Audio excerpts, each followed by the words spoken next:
Have you ever wondered what exactly the law says about terrorism?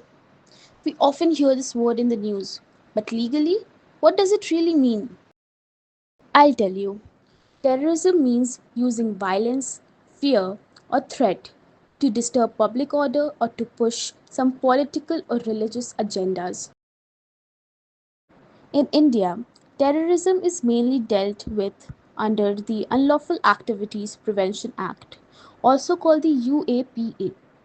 It says that an act that harms the unity, integrity, or security of India or creates fear among people is terrorism.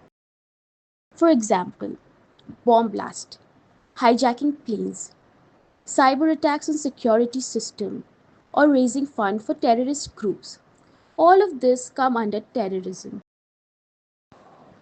Let's come to the punishments. Punishment for committing terrorism are very strict.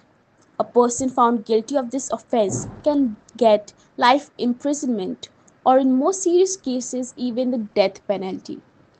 Even helping terrorists with money, shelter, or information is punishable. We all must have heard about the 26/11 Mumbai terror attack, where Ajmal Kasab was the only terrorist caught alive.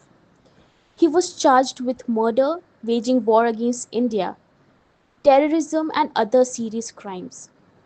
The Supreme Court of India upheld his death sentence, given by the trial court and high court, and Kasab was executed in 2012. You must be wondering, why does it really matter? Terrorism does not just attack a person, it attacks the peace of the entire nation. That's why strict legal action is taken against terrorism. Understanding this helps us know our rights and duties as citizens. Terrorism is not just a word, it has a strict legal meaning. Law act to protect society from fear and violence. Next time you hear about terrorism in the news, you will know the legal meaning behind it.